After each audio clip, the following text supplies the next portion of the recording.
Someone like to make a motion to return the regular board meeting to public session?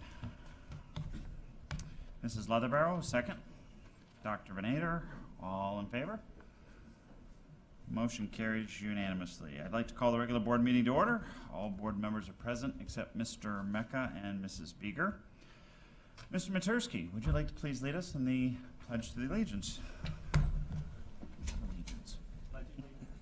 the flag of the United States of America, and to the republic for which it stands, one nation, under God, indivisible, liberty and justice for all.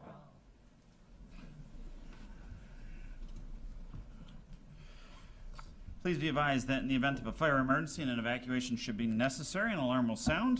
Please note all marked emergency exits and evacuate well away from the building. At this time, we request that everyone turn their cell phones and any other electronic devices to their silent mode, please. Thank you.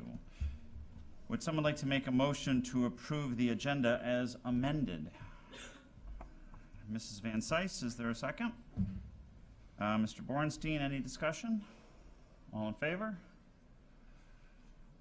Opposed? Nope. Okay, motion carries unanimously. Recognition, Dr. Martzloff. Thank you, Mr. LeMay. Tonight, we are proud to recognize the outstanding achievements of several very talented high school students who recently earned high honors for their work as young artists and aspiring art curators. These students are a true testament to the district's art education program and the teachers who cultivate their unique talents.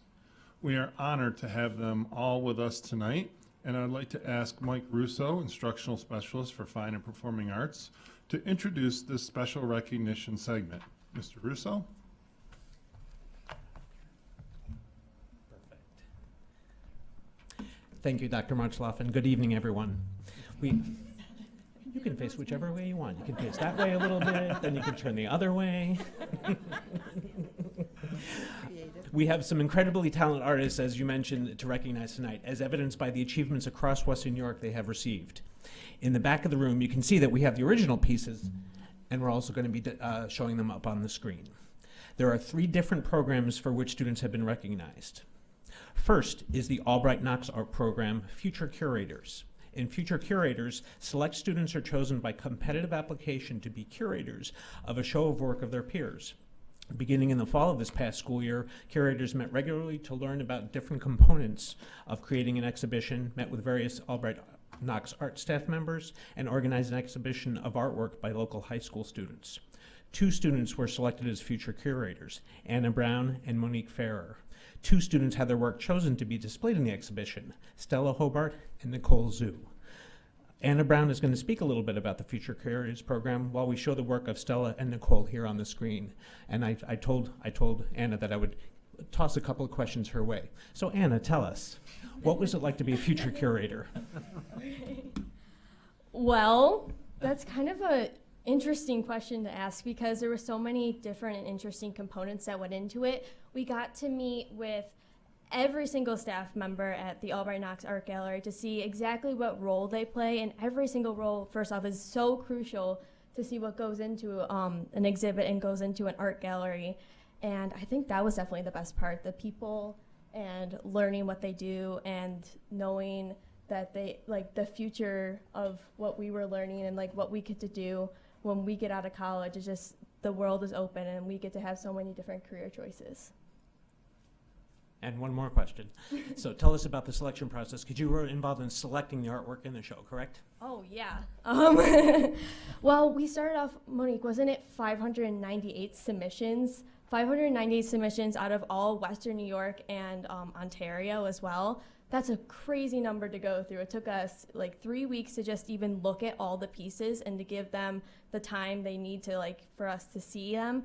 And then we narrowed it down to less than 50. And that was a really hard process to see all these amazing and really special artworks and then to narrow them down into such a great theme and to have them all like work together to build just something that we are very proud of. So, yeah. Awesome, thank you so much.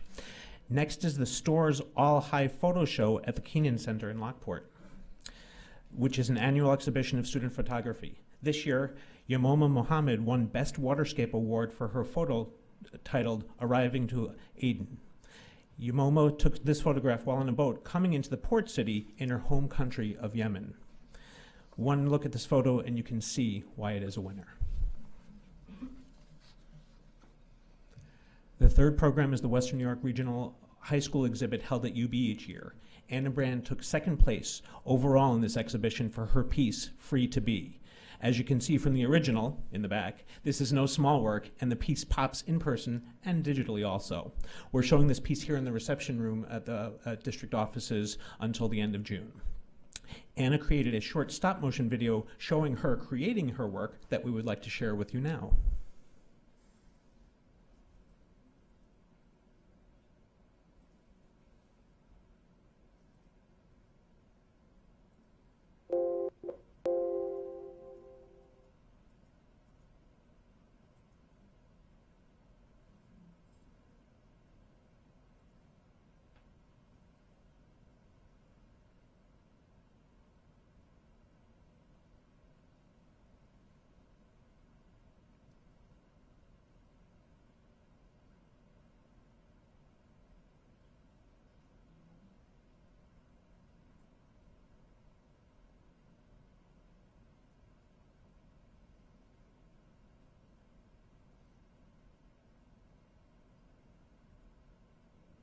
Pretty fast worker, huh?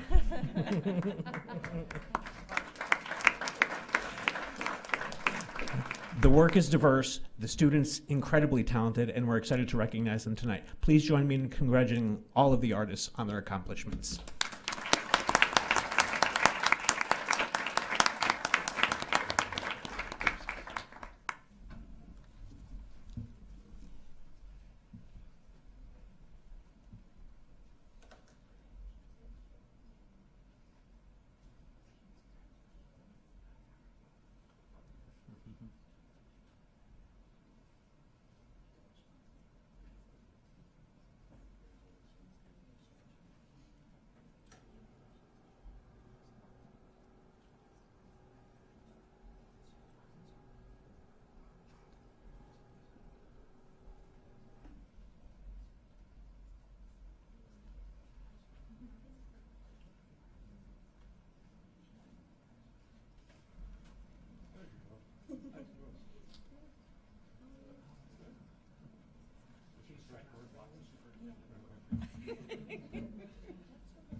Are there any other board acknowledgements? Nope. Oh, yes, Mrs. Van Cise. I would just like to thank Mrs. Lynn Carey for all of the work. So many people do so much for the day, the vote, budget, and board election, but Mrs. Carey is really the person behind it all. And this year we added something new in the district, which we did exit surveys, and she was the backbone to that. I think it was just exceptional. It was a day that ran very smoothly, and you even got us good weather. So very nice. Thank you.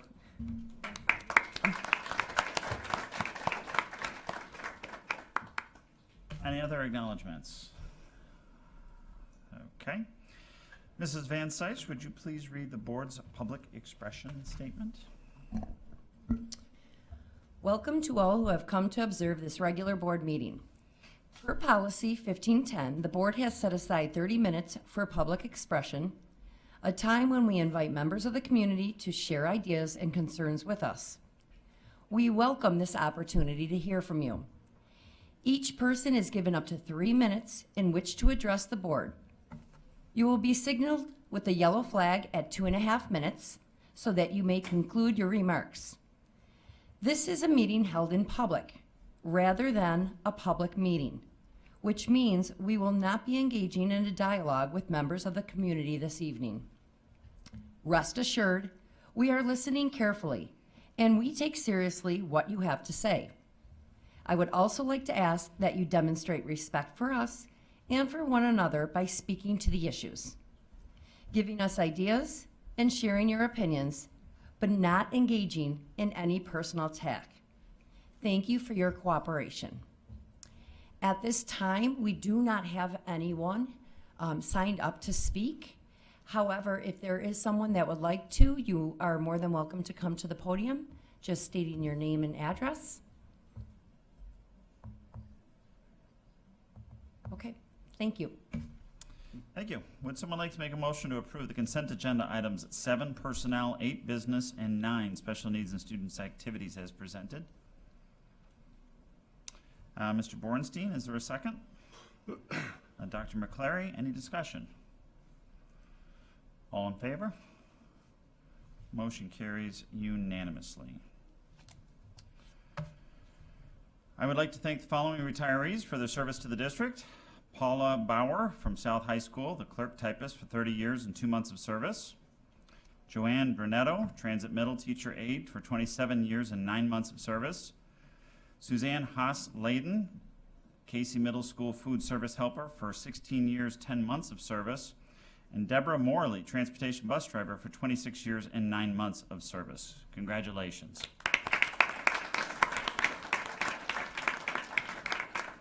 Dr. Martzloff? Thank you again, Mr. LeMay. I see some of our guests here this evening include a couple of newly hired administrators, and I'd like to introduce them to the board and to our school community. First, a new assistant principal at Country Parkway Elementary School is Rebecca Skinner. Rebecca, congratulations.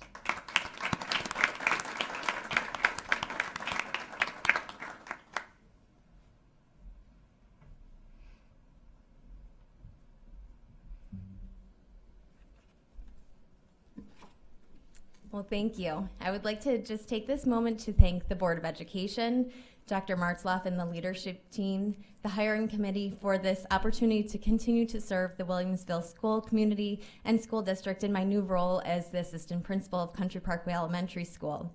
When I was first hired as a special education teacher in South High School in 2005, and then again at Country Parkway Elementary School in 2007, I was so eager to be part of this school community and district that demonstrated such a high quality of standards and commitment to all stakeholders. Opportunities for professional growth have been abundant and meaningful. Attending countless in-service classes, conversing with my coworkers on professional matters, and dabbling in various leadership roles have led me to improving my craft as a teacher, as well as discovering another passion of mine of helping to improve the school community and culture as a whole beyond the 4 walls of my classroom.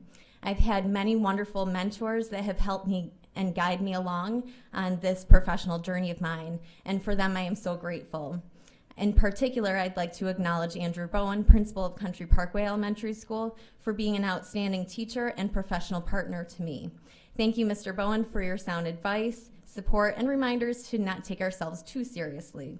For the faculty and staff at Country Parkway, I'm humbled to continue to serve among the best of the best. I look forward to continued opportunities in engaging, encouraging, nurturing, and challenging our students as assistant principal of Country Parkway. Thank you again.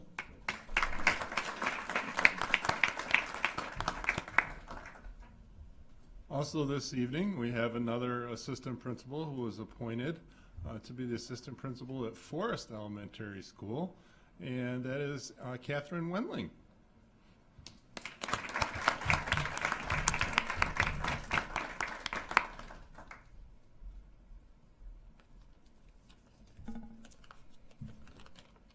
First off, want to thank my Forest family for being here tonight and supporting me, taking time out of their busy schedule to be here for me. Thank you so much. I would like to start off by thanking Dr. Martzloff, the Board of Education, for this opportunity to start a new chapter in my career as the assistant principal at Forest Elementary. I am honored to be able to continue my work in this outstanding school district that I call my home. My husband, Mark, our two daughters, Riley, she's a junior at East High School, Alexandra, who is a third grader at Country Parkway. We have lived in this district for over 15 years. Mark and I could not be happier with the superior education and support that our daughters have received thus far and will continue to receive. Prior to working in Williamsville, I have had the pleasure of working in the Buffalo Public School District for 11 years, where my passion for education and leadership has bloomed. About 4 years ago, I began my journey at Forest Elementary as a special education teacher. Since then, I have witnessed the consistent commitment from our faculty, staff, administration, and PTA, which has driven our students to reach their fullest potential. This work has been inspiring and extremely rewarding to witness. It has driven me and has given me the desire to continue my work at Forest Elementary in an administrative level alongside with my principal, Mr. Wing. Lastly, I would like to say a special thank you to Mr. Wing, who has continuously demonstrated his passion and leadership to our entire team at Forest Elementary. I am beyond excited to start the school year of the 2019-2020 school year in this new role, and I look forward to continue my work with my Forest family. Thank you.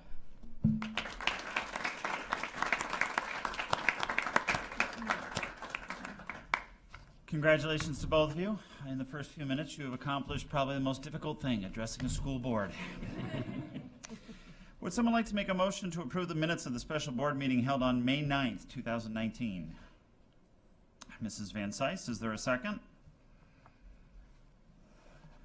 Mr. Meyer, thank you. Any discussion? Would someone like to make a motion to table the board minutes until a future date? Mr. Meyer, is there a second? Dr. McClary, thank you. Any discussion on tabling? All in favor?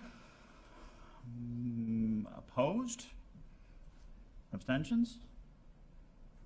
To table? Okay. Table, I'm in. Table? Table. Oh, okay.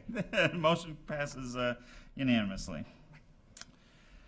Erie County Association of School Boards, the Scholastic Achievement Dinner, or the SARD Dinner, was held on Thursday, May the 16th. Mrs. Leatherbarrow attended the event. Mrs. Leatherbarrow, could you share a few details with us, please? Sure. I attended the SAR dinner, which is the Scholastic Achievement Recognition Dinner, sponsored by the Erie Niagara School Superintendents Association.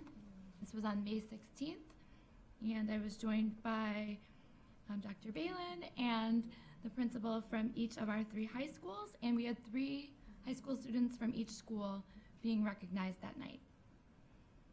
Great. Thank you. The Erie County Association of School Board Annual Dinner will be at Salvatore's on Transit Road in Depew. That will be next Thursday, June 6th, 2019 at 5:15 p.m. Attending is myself, Dr. McClary, Mr. Mecca, and Mrs. Van Cise. Was there anybody else that wanted to add their name to this list? Nope. Okay. The board will be donating a basket for the annual dinner using the Sunshine Fund. Mr. Mecca is going to be taking care of this basket. The law conference for the Erie County Association of School Boards will be also held at Salvatore's on Wednesday, August the 7th. Right now I have Dr. McClary and Mrs. Van Cise is attending. Was anybody else looking to maybe add their name to this list? I know details are a little scarce on this right now. I do want to add my name to this list, though, if it's okay with everyone, please. I know this is typically an all-day event, so as soon as we have more details on this, we'll pass this along to the rest of the board members. Does anyone have anything else to share under the Erie County Association of School Boards? Nope. Moving on to New York State School Board Association, we have the complimentary member reception coming up on Tuesday, June the 25th, 6 p.m. to 8 p.m., Templeton Landing. I show attending right now myself, Mrs. Leatherbarrow, Mrs. Beeger, Dr. McClary, Mr. Mecca, and Mrs. Van Cise. Also attending Dr. Martzloff and Mr. Scanzuso. Is this accurate, correct? Any changes to this? I'd like to add myself to that. Okay, Mr. Meyer. We can add you down. Anybody else? Okay. Thursday, July the 18th, from 8 a.m. until 3 p.m. is the 2019 Summer Law Conference in Rochester, New York. This is different because this is the New York State School Board Association Conference. This will be held at the Hilton Garden Inn in Rochester University Medical Center, and right now I have nobody attending this event. Would anybody like to attend this event? Okay. Anyone have anything else under the New York State School Board Association this month? Okay, moving on. Would someone like to make a motion to accept the results of the annual district vote held at North High School, 1595 Hopkins Road, Williamsville, New York, 14221 on May the 21st, 2019 as presented? Dr. Venator, is there a second? Mr. Meyer, any discussion? All in favor? Motion carries unanimously. I would like to thank the Williamsville community for supporting and approving the budget for the 2019-2020 school academic year. The following board members have been elected for a 3-year term beginning July 1st, 2019 and concluding June 30th, 2022. Teresa Leatherbarrow, Suzanne Van Sice, and Mary Beeger. Congratulations to all and the district. Mrs. Carey, would you like to add anything? Yes. I would like to thank the board candidates, PTSA Council, facilities crew, child nutrition, student volunteers, the inspectors from the Erie County Board of Elections, and especially our district staff for a team effort leading up to and on the day of the vote. Thank you all.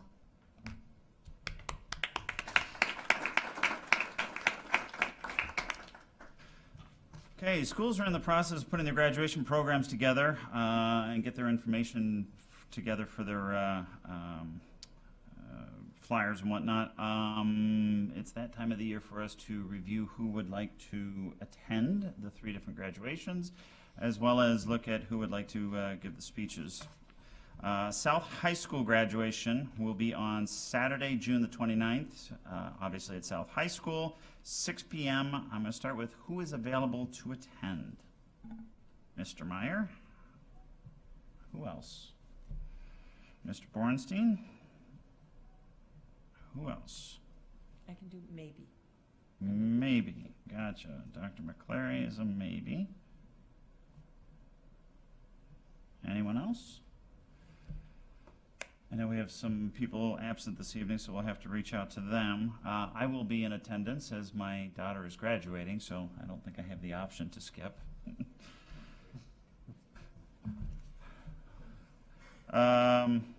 As for speaking, I would like to volunteer for this, if it's okay with the board, to speak at the South. Great, thank you. The North High School graduation will be on Sunday, June 30th at the UB Center of the Arts at 10 a.m. Who is available to attend this event? I've got Dr. McClary, Mrs. Leatherbarrow, Mrs. Van Sice, Mr. Meyer, and myself. Mrs. Leatherbarrow has a daughter graduating in this class, so I would like if she would to present the speech there. Yes? Happy to. Okay with the board? Perfect, thank you.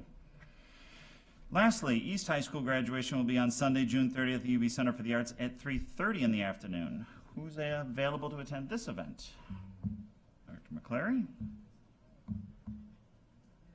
Mr. Meyer? And myself?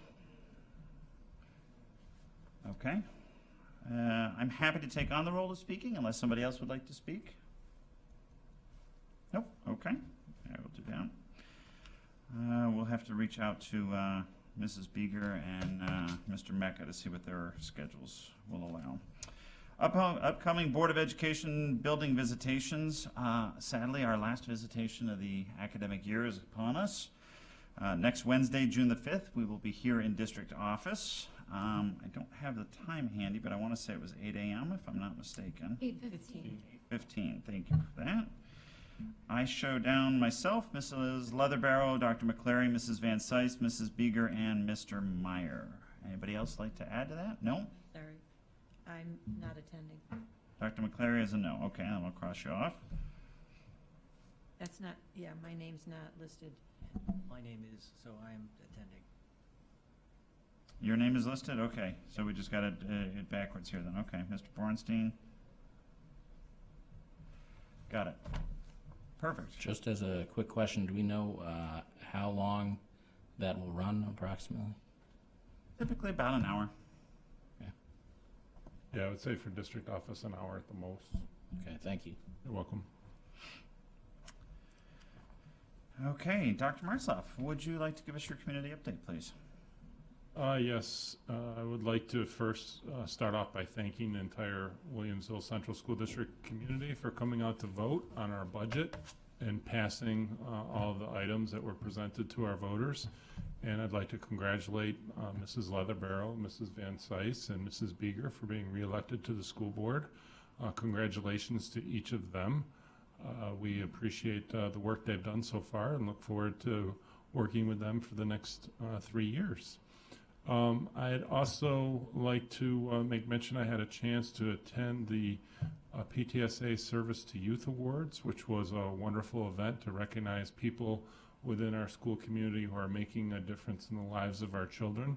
So I'd like to thank the PTSA for putting that on and organizing it and making such a wonderful ceremony for not just our professional staff and support staff, but also for a volunteer in our community who did a tremendous job over the years.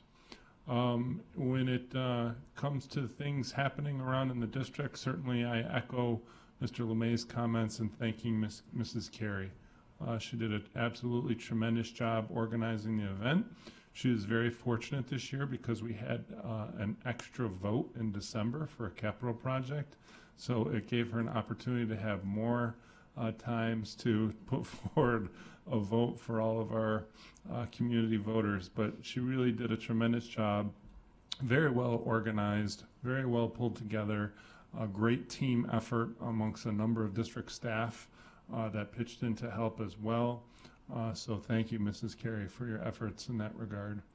And then lastly, I'll just say thank you to the leadership team, and in particular, Mr. Matursky, for all the work that was done on the budget. It's not an easy task, and every year we have tough decisions to make when it comes to budget reductions and potential additions to the budget. So thank you to all of you for your teamwork and work on this year's budget. So thank you. Okay, thank you. And kick it right back to you if you can, please, and give us the Wellness Council report, please. Yes, at this time I'll turn it over to Mr. Scanzuzzo for any comments on the wellness report. Thank you. The District Wellness Committee met 5 times this year, and wellness facilitators, approximately 10 members from each of the elementary, middle, and high school levels, met 5 times, including a full-day fall and spring retreat. In total, approximately 57 members representing administrators, youth wellness facilitators, representatives, parents, community members, and representatives from various community agencies, alongside teachers, athletic directors, health instructors, and counselors, had a voice in generating this report. Numerous conversations were had as we openly and collaboratively addressed trends within our buildings and communities, challenges that we are seeing kids and young adults facing, and new unfunded mandates from the State Education Department, just to name a few.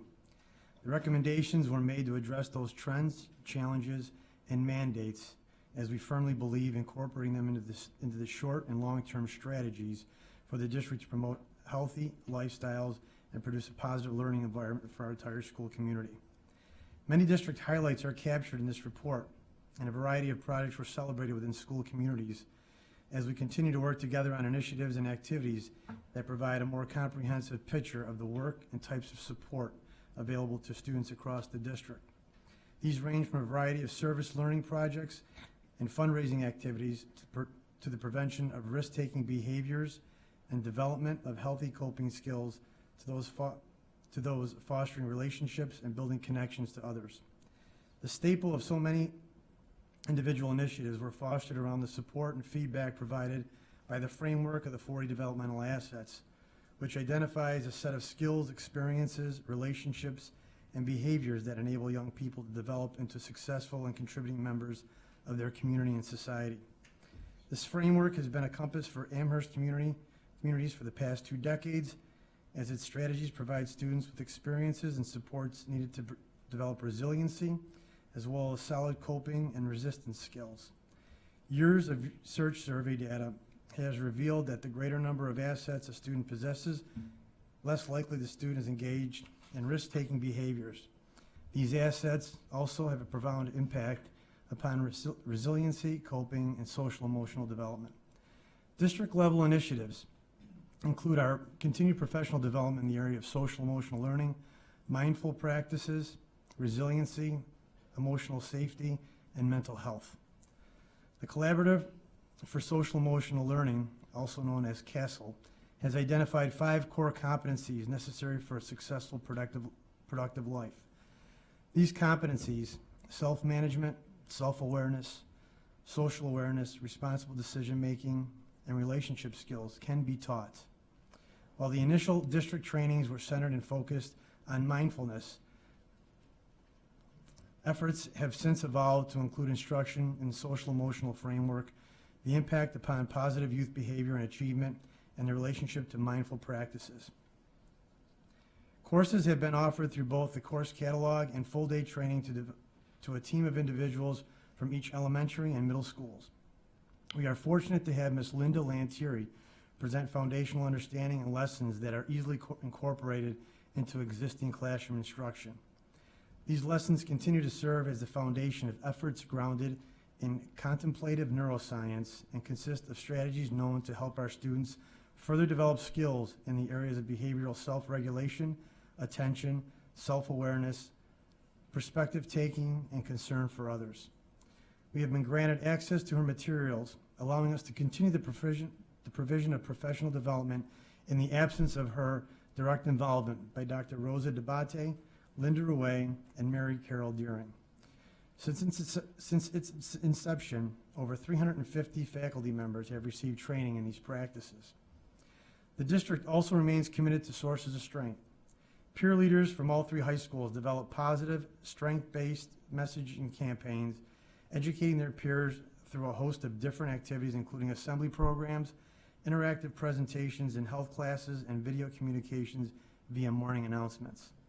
The mission of Sources of Strength is to spread hope and help and strengthen across the entire community by breaking the silence and focusing on stories of strength rather than stories of trauma. Students participated in structured, research-based training to empower them with the tools and to increase awareness and facilitate help-seeking behaviors. These activities are designed to reduce the acceptability of suicide as a response to distress, increase the acceptability of seeking help, improve communication between youth and adults, and develop coping attitudes among youth. The district also participated in train-the-trainer sessions offered by the University of Rochester. This led to certifications of 2 of our district staff members to be certified to provide training without additional outside personnel. The number of adults overseeing students at the high school will increase to potentially include staff members from the middle schools. The partnership with the Suicide Prevention Coalition of Erie County has provided for ongoing training with 1 hour in service within single faculty meetings to all schools and support staff. This is designed to provide basic suicide awareness for covering and warning signs of suicide, the role of faculty and staff in the referral process, in hoping that this turnkey training will make it more feasible to offer prevention programming to all teachers, clerical and support staff, as well as our nutrition facilities and transportation department members. The Foundations program is a comprehensive approach to behavior management that guides an entire school staff in designing proactive and positive school-wide disciplinary practices. The district was afforded the opportunity to be trained in safe and civil schools and be a part of the Foundations program study. While all 4 middle schools are involved in the collection of data, only 2 were selected to directly participate in this implementation. Students and building personnel were invited to complete a confidential climate survey of the school designed to assess feelings about school safety and learning environment. Project researchers visited each school to spend time interviewing the principal and touring the school to observe its environment, focusing on questions on topics such as school motto, student recognition, disciplinary referrals, and school-wide behavior supports. Meanwhile, the other two middle schools are participating in a pilot program of restorative practices. Linda Way is leading the district in training and implementation for this 3-year pilot study. Responses from student and staff have been positive thus far. Other areas of focus that the district continues to support are in the area of cultural diversity, inclusive educational setting, and anti-bias education. This past fall, Williamsville sophomores and juniors led the Challenge to Change Summit hosted by Damon College. The goal of this organization is creating a community of thoughtful leaders who can tackle difficult societal issues in a meaningful and positive way. Involving student representatives from Sweet Home Central School District, the Amherst Central School District, Cleveland Hill Central School District, and the Kenmore Central School District, collaborating with the UB School of Social Work and the town of Amherst, Challenge to Change was designed to build unity and racial understanding in our community. Participants engaged in conversations about race, ethnicity, and other ways in which we differ from one another. Intergroup dialogue, a research-based approach to breaking down barriers surrounding bias, has helped create a greater understanding of personal perspective, peer experiences, oppression, and discrimination in society. Our district continues to engage targeted work to examine diversity and educational equity using the Teaching Tolerance Framework. Professional development opportunities were offered around 4 anti-bias domains of identity, diversity, justice, and action. Student outcomes associated with each domain of anti-bias education were discussed, and participants were asked to engage in self-reflection and critical analysis. In line with teaching tolerance, the district has worked closely with Emily Chiarello as she has planned and instructed administrators, exposed students in SIAC, and several clerical staff members during conference days and through in-service offerings for teachers on integrating the social justice standards into reading lists, existing lessons and unit plans, and assessments. Through this work, the Speak Up at School initiative began and provides strategies for responding to remarks made by students and by other adults, and gives guidance for helping students learn to speak up as well when someone uses bias, language, or stereotypes in school. The Teaching Tolerance Guide for Educators has developed skills to intervene and help their students find the courage to speak up when exposed to slurs, put-downs, and other negative labels. Through the Gay Alliance, an informational program was provided this year designed to increase awareness, deepen knowledge, and enhance understanding, expand skills to effectively support all students. This class was listed in the course catalog for any faculty wishing to register. The Comprehensive School Counseling Program Plan was required by the New York State Education Department, was completed with the assistance of Summer Rayner, PhD, a consultant with the Erie Inspirations, who directly work with K-12 representatives, mainly social workers and counselors, to review, gather, and complete the Williamsville Central School District's plan. This K-12 plan delineates the direct instruction students are to receive in 35 skills. 6 are listed as mindset skills, and 29 are considered behavioral skills, broken down as learning strategies, self-management, and social. The 35 skills are differentiated across 3 domains: academic, career, and social emotional. In total, these 105 skill areas require direct instruction for all students. However, not all 105 are required on a yearly basis. Instead, they are required to be addressed several times throughout a student's K-12 experience. The mainstay of this plan is the curriculum map that highlights in which grades each skill within the domain is being taught. This comprehensive plan is based on current lessons delivered by school faculty and our community presenters through assembly-type programs. The highlights associated with the district's focus on wellness listed in the board docs by each of the 6 elementary schools, 4 middle schools, and 3 high schools, including AIM for the 2018-19 school year, would be too long to speak of in detail. This list is extensive at each level, but more importantly, the internal and external assets of support, empowerment, boundaries and expectations, constructive use of time, commitment to learning, positive values, social competencies, positive identity do much more than check the boxes. The lessons learned by these students in rolling up their sleeves and carrying out their building initiatives reinforce the importance of supportive wellness-related activities. Their accomplishments have had a profound impact on each school's climate and culture. In a time when so much energy and focus is spent on accentuating negative topics and outcomes, it's encouraging to know that the Williamsville Central School District does so much to support so many people, families, and organizations within our own communities as well as faraway countries. Thank you. Thank you, Mr. Scanzuzzo. Any questions for Mr. Scanzuzzo from the board? Yes. Dr. McClary? It's not really a question, but a comment. First of all, thank you for the comprehensive summary.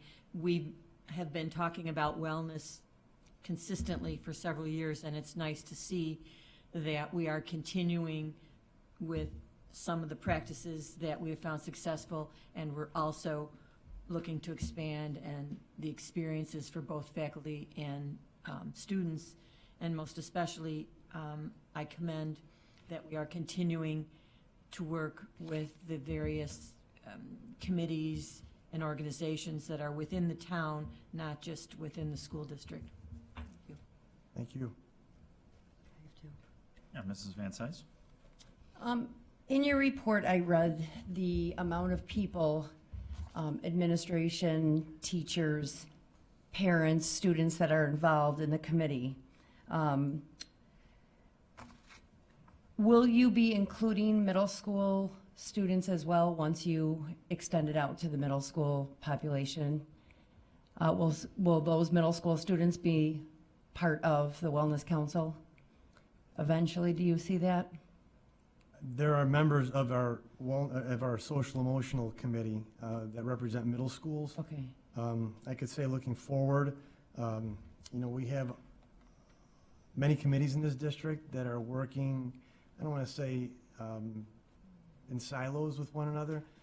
We are working to join forces and gather all the energy and efforts so that we can work collaboratively within the wellness umbrella, and if that includes social emotional learning, mindfulness, and all these other practices that I've mentioned, that is the goal for our district moving forward.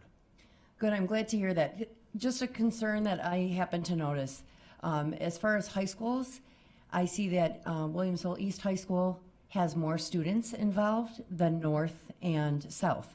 In fact, East has 6, North and South both had 2. Just kind of was left a question in my head as to why. Are students getting to volunteer? Are they appointed? What's the imbalance maybe with that? Well, I could tell you that the opportunities are equally afforded to all 3 schools. It's really about, who are the attractions that are running programs at the schools. And as many of you know, as being educators, you put teachers involved that have an attraction of students and a following of students that make things very interesting. Students are going to get involved in those opportunities, but I can't speak for, the level of involvement. I just think it's more of a culture and climate. I know that it's as a former principal at East, I know that it was an initiative from our shared decision-making team that diversity be a topic that we were going to shed some light on and really find ways to bring in just creative ways to acknowledge the different cultures and community that are involved in our community. And with that, kids have great ideas, and it's really about their time, their energy, their commitment, and the levels at which they want to get involved.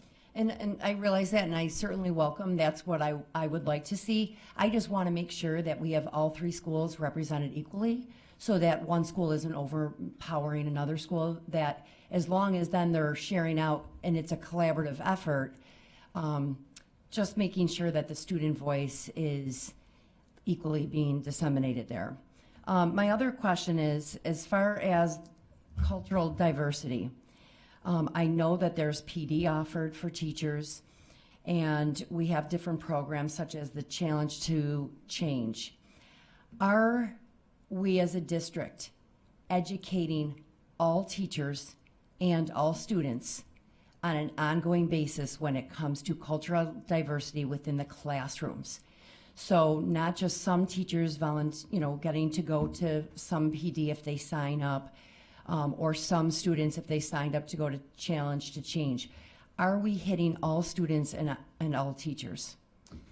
From the teacher's perspective, I could tell you that this document, the Cultural Diversity Resource Booklet, is in WITS.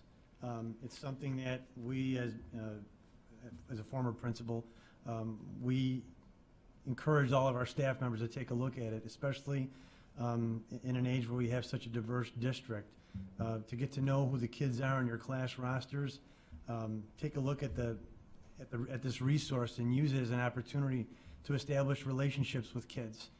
This is a perfect avenue to do that and to have conversations about things that are happening within the home, and sometimes even provide them with an opportunity to open up their door to their home and talk about what their day is like outside of school from a cultural perspective. I know that the 3 buildings do have diversity initiatives. I can speak from East only because that's what's freshest in my mind. But when you have a Unity Day where we have kids that are performing and regarding and bringing their culture to the district in an assembly program, it's very powerful. It's very united, and I think that probably has a lot to do with the type of involvement that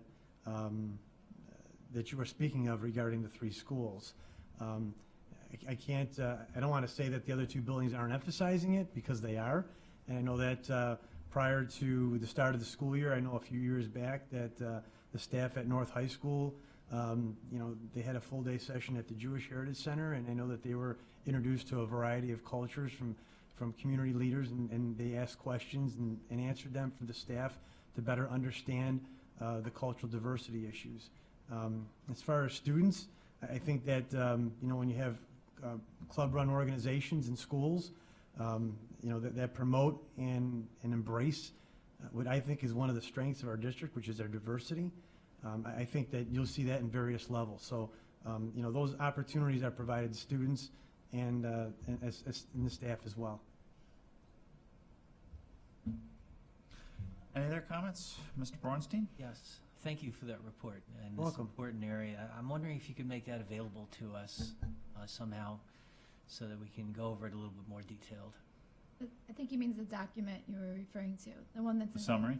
This Yeah, your report. this Yeah. cul- Is that it? this is on WITS.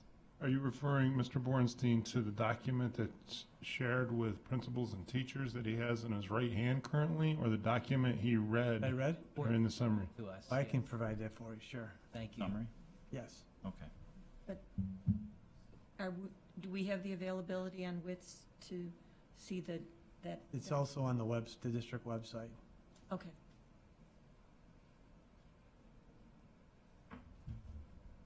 Thank you, Mr.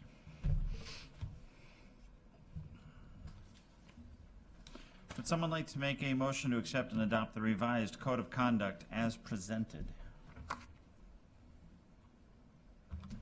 Mrs. Van Cise, is there a second?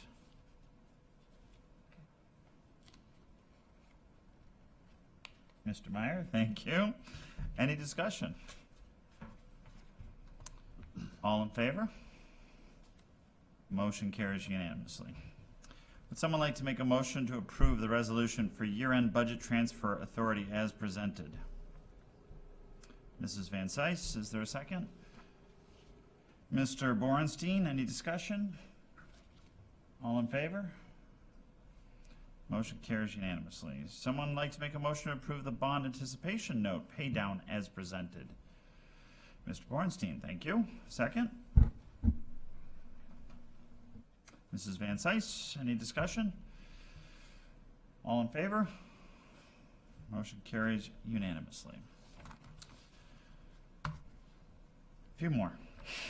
Someone like to make a motion to approve the resolution to refund the repair reserve as presented? Mr. Borenstein, thank you. Is there a second? Dr. Venator, any discussion? All in favor? Motion carries again unanimously. Would someone like to make a motion to resolve to authorize and approve the school buses and school bus parts inventory as presented? Mr. Bornstein, thank you. Second. Mrs. Van Sice, discussion? All in favor? Opposed? Abstentions? Are you guys both in the approval? Yeah. Okay, sorry, I missed it. Motion carries unanimously then. Would someone like to make a motion to resolve to accept and approve the lease agreement for summer use of the school's athletic fields as presented? Dr. Venator, thank you. Second. Dr. McClary, is there any discussion? Only that you just skipped one. I skipped one? No. No? E. That's what we're at right now. No. Oh. Thank you. Any other discussion? All in favor? Motion carries unanimously. Last one. Someone like to make a motion to resolve to accept and approve the lease for 505 Mill Street, building to Student Transfer of America as presented. Mrs. Van Sice, is there a second? Mr. Bornstein, any discussion? Mr. Meyer? I have a few questions on this one. So I notice in this lease, we have the right to terminate it at any point in time, but upon 180 days advance notice with termination to be effective within that respective school year. So does this mean come, I don't know, October, November, we would have to give that notice if we wanted to repurpose the building for the following school year? Dr. Marslov? Go ahead, Mr. Matusky. We would provide it to them so that it would be effective the next July 1st would normally be what we would do, so December 31st would be sufficient. Okay. And by that time, I'm just kind of thinking categorically, let's say we did have a need to repurpose. Do you think come that time during a regular academic year, we might have that idea in our mind already, or do you think it takes longer to formulate a new use for a building like that? I don't really have a preconceived notion of what would repurpose it for. So No, I'm not, and we may never. I'm just wondering, if we did, let's say the school year starts, do you think we would have a sense of what we might use that building for, assuming we wanted to change its purpose, come December of that school year? Or do you think it's more of a full year review kind of thing? it's not something I would venture to try to predict. Okay. Second question, in looking at the terms with respect to maintenance and repair, I get the general sense that we're more so responsible for repairs and they are responsible for kind of everyday maintenance. Is that fair to say? Yes. Okay. And do we have any idea historically, on average, what our repair costs for this building are, if you averaged out the years? I mean, do we have any sense of what that might cost us moving forward? Really, the repair costs have been quite minimal. We've done renovations in that building in 2008, so it's the electrical systems in that have been updated. The last item we did about 2 years ago was put in an emergency generator so that if there were a power outage, that the transportation department would have full power. Other than that, aside from doing normal maintenance and cleaning, snow plowing, and that, there's not a lot that we anticipate needing to do there. What's the general condition of the building? And in particular, in my mind, I'm thinking about the roof, because I know if we had to replace it, it would be a significant cost. The roof was replaced in the 2008 project. What we had done is we did the old section and then we added the addition on then, and so it really has a relatively brand new roof on that. Maybe it's less than 5 years old. And so do you think it would last the life of this lease? Most certainly. Roofs on all of our schools have a 25-year warranty. Thank you. Any other questions? All in favor? Motion carries unanimously. If you have any liaison or conference reports, please make sure you get them in promptly to Mrs. Carey. Are there any legislative matters that anyone would like to discuss this evening? Moving on, the curriculum program review for science. Dr. Martzloff, would you like to introduce the science program review, please? Thank you, Mr. Lemay. I'm going to turn it over to Dr. Balin, our Assistant Superintendent for Instruction, who will introduce our guests that are here this evening to present on our science program. Thank you, Dr. Martzloff. Good evening, board members. Thank you so much for the opportunity to have our group here tonight. As indicated in our notes with our submission, we had the great pleasure of receiving an outstanding presentation for the Curriculum Council this year back in April. What you see this evening will be essentially a little bit shorter version of that presentation, and I'm very excited to have with us this evening Mr. Thomas Bird. He is our instructional specialist for science as well as engineering and technology and education, and Tom is going to take the next steps in introducing our guest this evening. Thank you to Tom and our teachers for being here. Good evening. Thank you. Mr. Lemay, Dr. Martzloff, board members, assistant superintendents, thank you for this opportunity to share with you a little bit about our science program. I can't see what, oh, there it is, okay. Yep, so I wanted to start by showing you the pathway of how we got to where we are today. Work on the national standards began way back in 2010. A national group developed a framework for K-12 science education that was released in 2012. The first draft of the Next Generation Science Standards was released in 2012.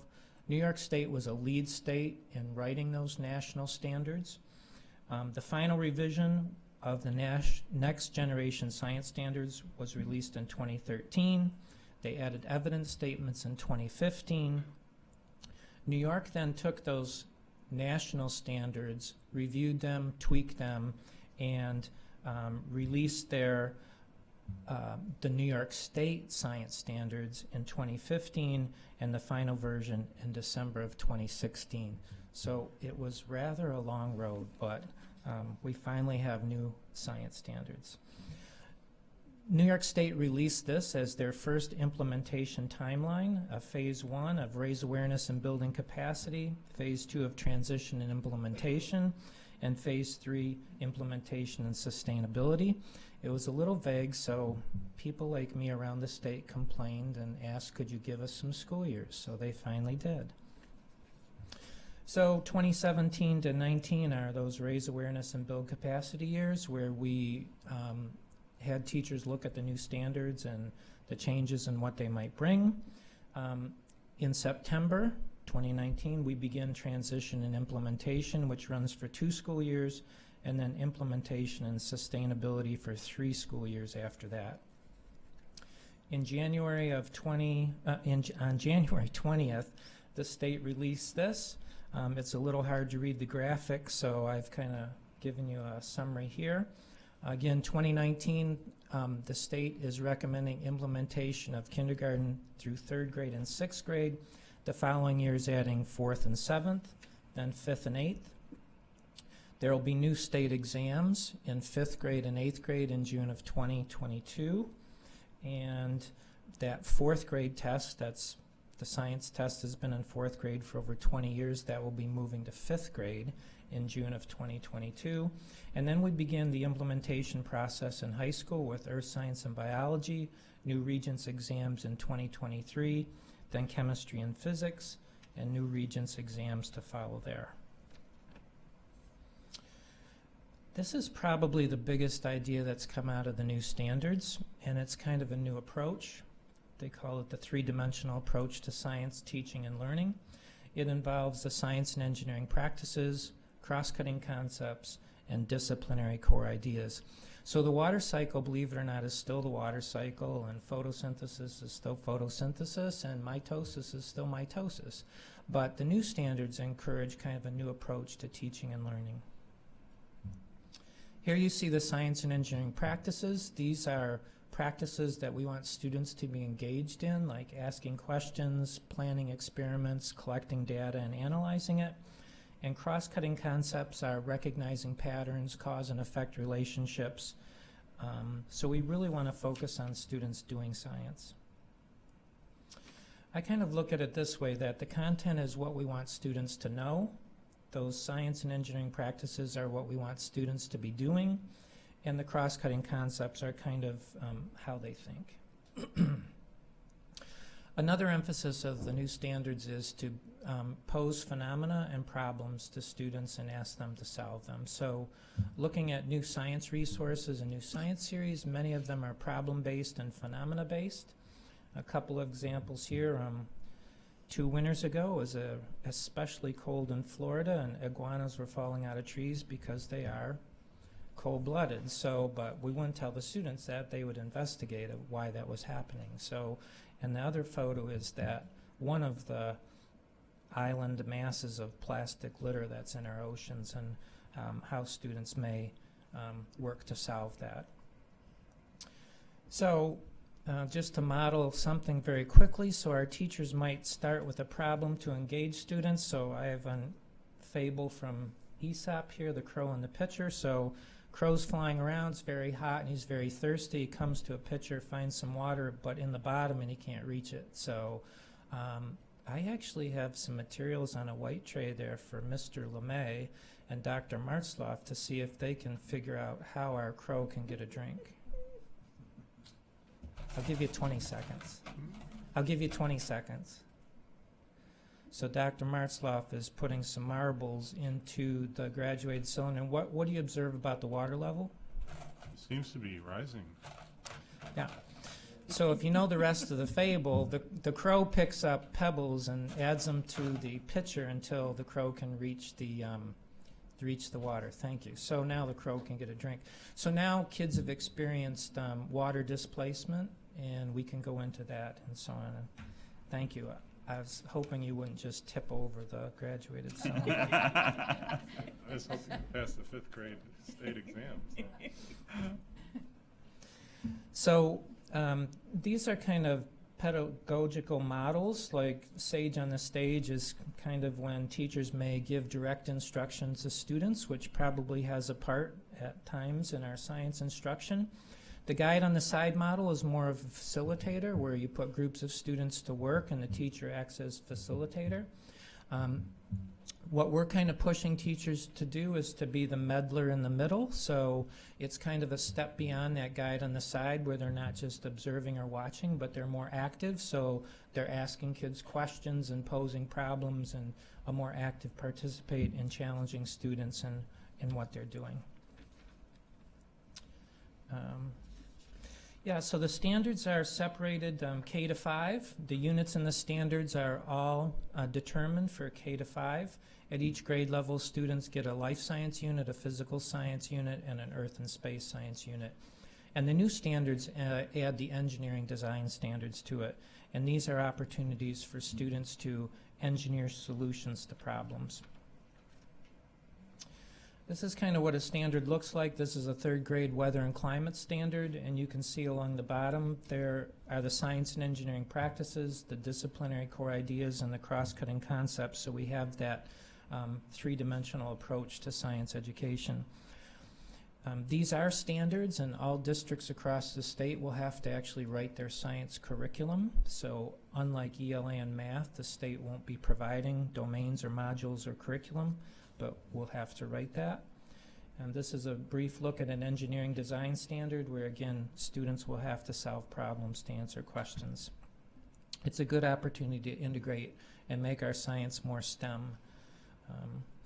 So Lori Colucci is a grade 4 teacher at Dodge. She teaches all the science in 4th grade at Dodge, and she's here to share some information about science at the elementary level.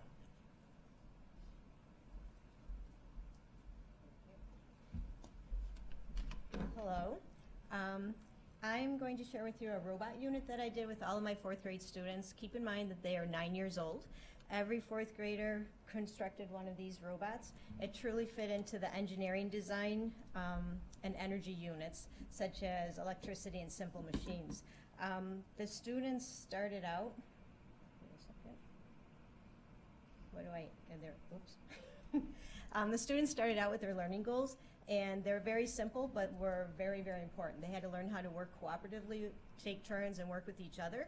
They had to be able to follow directions, which some of them learned in a very difficult way that following directions step by step was really important. And then they had to look at wiring diagrams. Every student had a manual that was about 30 pages long that they had to work through to be able to build this at the end.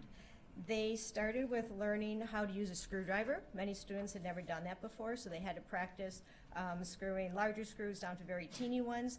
The ones on here are very, very teeny, so they had to get a lot of practice beforehand. Next, they worked with partners. They each got a box and had to unpack all the components and learn to identify them and see what they all were. Then they started the very long process of following the directions in the manual and putting it together. The first thing that they had to do was put on what we call the Robo Red board, and that was very difficult to attach because it's the first time they were really using the screws, but they put that on. Once they had it on, we learned that we had them check every component instantly before we put the whole robot together. That way they could figure out if things didn't work, what worked right in the beginning, instead of getting it all together at the end and saying, now what's not working? So when they did the Robo Red board, they did a program called the Blink program, and there's a light on here that they could change the coding to make the light blink faster or slower. So the students not only had to build the robot, they actually learned basic coding also. The next stage they did was they put on this green motor board that we had attached to the two motors there. And once again, once they finished doing that, they did a program where they checked to see if the motors were working. They could change the speed that they would make the wheels go faster or slower. They could make just one spin, so it would just keep going in a tight circle. They could make them both spin together. They could make it move forward and backwards, and they did all of that with changing the coding. Last, they attached the head, which technically is the ultrasonic sensor. It would see the distance of how far the robot could see, and they tested this by using a ping program. And if you see in the picture, they have trays with tape measures on them. What they would do is they set up, They set up wood blocks, and they would put those on the tape measure, and they could move the robot forward and move the block forward or back, and they could be able to see how far their robot could actually see. This one picture, they're showing that they're doing some of the coding to change some of the distances because they wanted it to be able to see about a foot, if not further away, so when they get to the next test, it wouldn't crash into anything. Before they started to do putting anything together, they also had to learn about polarity and how to test the batteries and to see if they were charged enough or not charged enough. And the students discovered that the original design they had to use 6 batteries, and they discovered they spent a whole lot of time just constantly checking to see if the batteries were charged enough. They would hook it all up and then it wouldn't run, and there'd be one battery that was slightly low. So as engineers, they were thinking and determined it'd be a lot easier if we just used one 9-volt battery, that we would check that instead of having to keep doing the whole 6 batteries every single time. So as they were building and came across problems, they really had to talk with each other and work it out. You can see there's lots of wiring on here. If they were off by one area or one color was twisted in another one, nothing worked. So they had to be able to figure out by looking at their diagrams what was going on and what they may have done wrong. This picture shows the wood block that would let them see how far their robot could see. And then when they were finally finished, this was the most exciting part. They got to put it in a pen, and they did the avoidance collision test. So this one, when they attach the battery, you'll see that the head turns, and it would go forward and would turn. If something was in its way, we'll see if it'll work. If something was in its way, it would stop, back up, and turn in the other direction. Now, when they did all their coding, this is when some of it came into play. All of it came together. Some kids had their robots moving very quickly, and they were moving too fast for the eyes to see the distance and would crash. So they had to slow the speed down or make that they could see further away. So all the parts came together in what we call the avoidance collision. And the kids put them in these pens and let them go. And we had to keep making adjustments. I had some students that theirs just spun in fast circles because they only had one wheel going. So, you know, things like that they had to keep modifying. Truly, the students were engineers through this whole process. A lot of problem solving went on, and they got the opportunity to actually email and talk to Terry King, who had designed this, because they discovered when the head keeps turning, it unscrewed itself. There's one screw that connects to the head, and as it kept turning back and forth, it would unscrew. So they talked to him saying, you know, that's why our robot's all taped together, saying that what a problem that was. So now if you order the robots, there's 2 screws in the head, so it does not unscrew. So they actually had the opportunity to, you know, make these changes with the gentleman that sells them. The batteries, they also now are on a Velcro, so it doesn't drag behind or fall off. The red RoboBoard, the kids kept saying were way too hard to do. So now when you purchase it, that's on Velcro, so you can get it on and off. So they really worked hard with the gentleman that we ordered these from and came up with a lot of suggestions that he took forward, and that's the way when you purchase it now. So truly our students were engineers, 9-year-old engineers. And the best part of the whole thing was at the end, they were able to invite their parents and other staff members, and they were the teacher. They truly were the ones that had to tell and explain all the components, how everything worked, how things went together, and just listening to them was amazing. You would think you were listening to college students talking. And afterwards, a lot of the students were so shocked that they could do this, especially the girls. Many of the girls said, oh, I'm never going to be able to build this. I'm not going to do that. And at the end, they all were saying that, you know, maybe this is something I could do. Coding wasn't too hard. The building, if you went step by step and, you know, that type of thing, it wasn't too bad. So this is a project that our 9-year-old 4th graders did. Thank you. Thank you.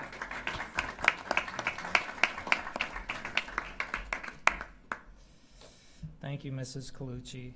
So standards in 6th, 7th, and 8th grade, unlike K-5, the units are not specified in 6th, 7th, and 8th grade. So every school district will have to determine what science units are taught in 6th, 7th, and 8th. We're looking at several different models right now.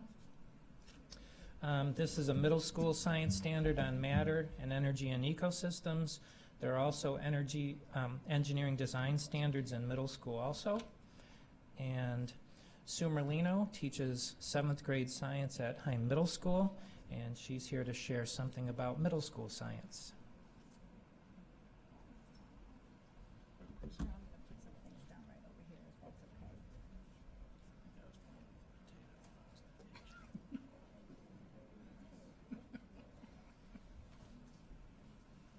Hi, good evening.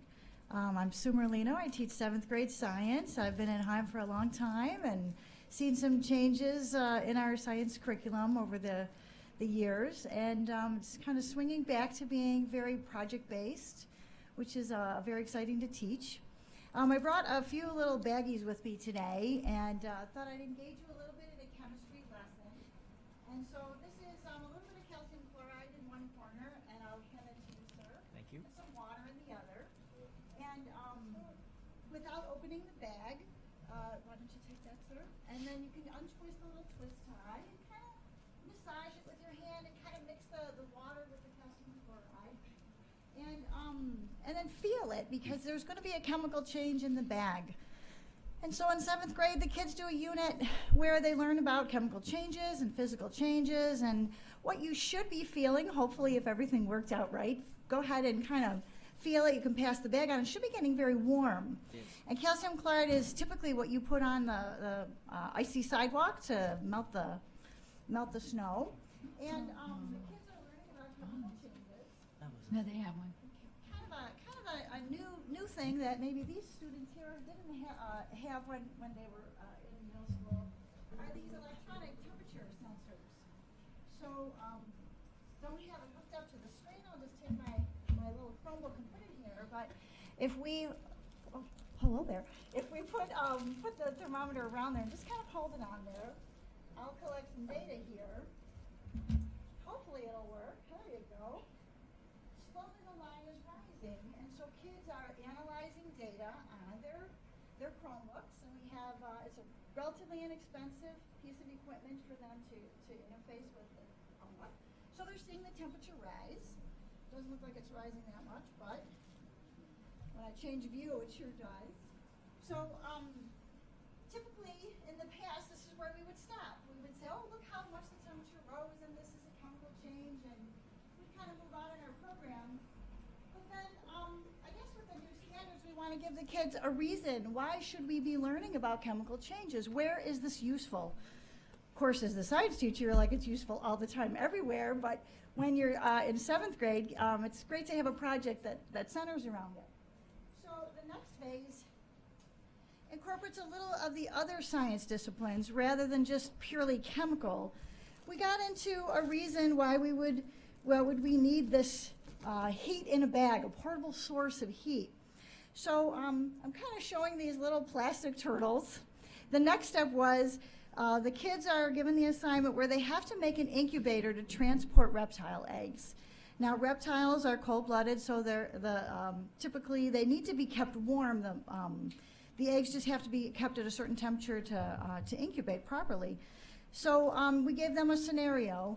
There's a construction site, there's snakes or turtles that have laid their eggs there, and you're on call. You have to make a portable incubator out of, well, you're not allowed to use styrofoam. You're going to use things you bring in from home. You're not allowed to spend any money on this. Let's do some tests with our temperature sensor and make a heat pack. How much calcium chloride are you supposed to put in there? How much water do you put in there? So a lot of experimentation with controlled variables is what the kids have to do. Keeping track of their data on a data table, doing their measurements. They find out, well, it's this certain turtle, and well, this turtle has to have the eggs at 32 degrees Celsius. You can't go any higher than that or you're going to kill the eggs. Okay, so now let's go and make an incubator out of our insulators, what makes a good insulator, and make this incubator that's going to really do a great job keeping these eggs for 20 minutes out of homemade materials at 32 degrees Celsius. And they could do it. They worked out really great. We had a big competition. I altered chicken eggs so that they didn't look like chicken eggs, and I had to say to the students, no turtle eggs were really harmed in this experiment. So a lot of biology was taught, along with some dichotomous keys. Ecological type of issues were addressed. Having a reason to know about chemical reactions to make a portable heat source. And then the science and engineering practices came into play with asking questions, collecting data, actually designing an incubator. Many of the kids started with a tissue box or a cardboard box to use recyclable materials.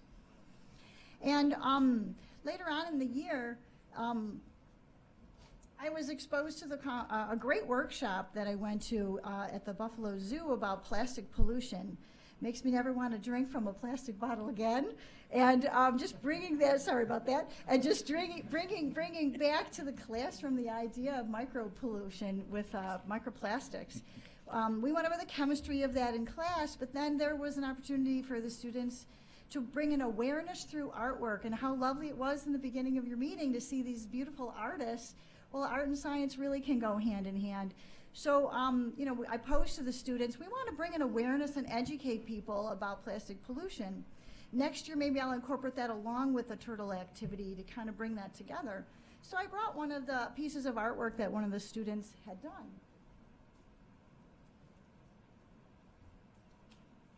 I'll show you all over here first. It's really a stunning painting of a turtle, and you wouldn't believe that it's painted on a plastic grocery bag. And so, the project was to reuse plastic grocery bags in a different way, making them into artwork. And then this girl won an award at the Buffalo Museum of Science, and her artwork was on display along with many schools in the area. So it was really an interesting activity to do. And some of the students chose to write letters to the New York State legislation before they banned plastic bags. And it came about in one of the classroom settings. One of the teachers said, did you know, they had banned the plastic bags, and that's going to start soon. And our 7th grade students just were like dumbfounded, and they said, it's because of us. It's because of our letters, Mrs. Merlino. And in a way it was. And it was just a beautiful show that, you can bring an awareness that kids can actually have a say in what's going on in the adult world. So in summary, 7th grade science, very exciting. I'm loving the fact that we're allowed to spend time on projects like this because it makes it more meaningful. It gives the content a different venue, gives a reason to learn about chemical reactions or chemistry, and it brings in a wide variety of student interests. So thank you very much. I'll just come around and grab my thermometer and those plastic bags.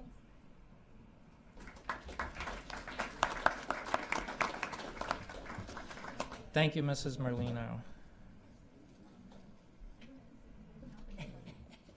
So there are also obviously new standards at the high school level for our 4 traditional Regents courses: Earth and Space Science, Biology, Chemistry, and Physics. And these are some examples of our science electives, but all electives then are derived from those same standards.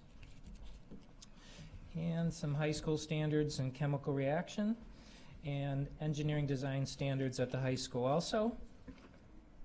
And Julie Boucher teaches chemistry and forensic science at North High School, and she's here to share some information about that with us. Thank you. I just want to say that we're so lucky at the high school level to have students who've come from great projects and teachers at the elementary and middle school, because they're very well prepared for building on all of the things that you were just shown. So we've started something called argument-driven inquiry, and it's a little bit different way to go about having students perform labs. It's more student-centered. It takes the core ideas and has students answer guiding questions. Sometimes the guiding questions are posed to the students, sometimes the students come up with the guiding questions, and it gives the students a little more time and energy on how to figure out how things work versus us just telling them how it works. So it hits almost all of the standards that Tom put up there. So some of the first part of this method is to ask questions and define the problem. So my colleague Heather Thuman teaches earth science, I teach chemistry, and we're both kind of working together on some of these activities. So here are a couple examples of different guiding questions that we might pose. I would pick the one that says, which of the available substances has the strongest intermolecular forces? The students would then have to come up and plan how are they going to answer this question. So they would take the information that they've learned in class and design their own experiment. That really gives them a sense of ownership. How am I going to do this? They get in groups, they think about how they will collect the data, how will they analyze their data, are they going to use graphs to analyze it, things of that nature. We use models. This is something that Mrs. Thuman uses. She has a whole bunch of information about exoplanets. So the students have to figure out which one of these might we be able to live on. Which one of these exoplanets might we be able to live on? So you're bringing in modeling as well as mathematics and computational thinking. We're using the same type of probeware and Chromebooks that the middle schoolers were using, and we're just taking it a step further.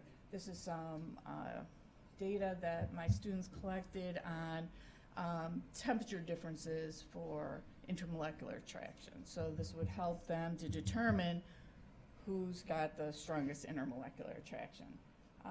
And you can see that there's a lot of differences. They should be able to analyze that data. Once they come up with their method, they collect their data, then they analyze it, and they develop their claim, what the answer to the question is. They come up with something. Just like in the real science world, they have to kind of get a peer review. So what we do is we have each group write out what the question is, what their claim is, what their evidence is, and the justification for their claim. And we set it up around the classroom. The groups all go and look at everybody else's, how they did things, what kind of question, what kind of answer they got, and then they take back that information to their own groups and maybe modify. Maybe they need to take a little bit more data. Maybe they didn't quite get enough data points to really prove their claim. I think that this is really important. They really take ownership. I've had a lot of students get really engaged in this and come back during their free mods and say, oh, I need to take a couple more data points. Can I work in the lab? Just something as a science teacher you love to hear. So this is some pictures of the students going around talking with each other about their arguments. Once they have their arguments, they've kind of settled on what they're going to kind of present to the class or present as their overall report, they sit down, write it, and then we sort the papers and we do a double-blind group peer review. So they each peer review each other's investigative report. Very much like a scientist would. Before you can get published in a scientific journal, you have to have peer review. Everybody looks at it, makes suggestions, how am I going to change it? Again, this is exactly what the students are doing with each other's papers. They also can start to see, oh yeah, this is a mistake, oh I better change mine. It really helps them to improve their writing skills. So here's some things that we would show them. These are things that you might want to look at. What are they doing? There's a rubric that the kids follow. And they really get into this. They're very careful on being very nice and gentle with their reviews for each other. They know somebody's doing it to them, and so it really is very helpful, I think, to everyone.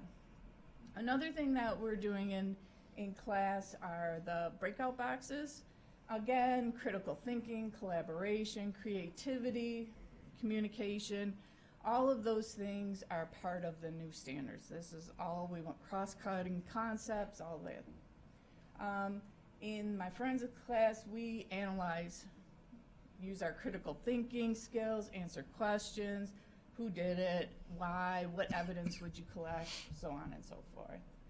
Another part that Tom talked about was phenomenon, and we put the phenomenon in with argument-driven inquiry because we can use that as a jumping off point for our guiding questions. And so this would just be one example, would be a lava lamp. How does a lava lamp work? And have the kids build it. And what if we change the amount of things? What if we added food coloring? There's lots of ways to go with guiding questions with this too. Thank you. Thank you.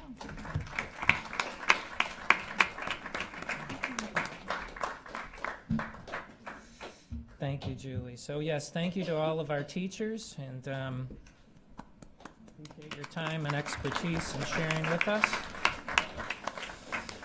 And just a reminder, so today was kind of that before view. We start implementation with K through 3 and 6th grade in September of 2019, and if we're fortunate enough to be invited back in 4 or 5 years, we could give you the after implementation view. So thank you again for the opportunity tonight, your patience and attention.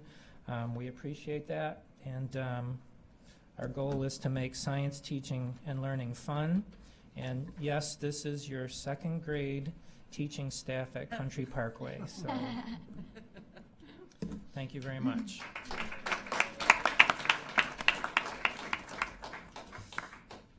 Questions? Mrs. Leatherborough? I have a couple, I'll be quick. With the elementary school school scheduling K-4.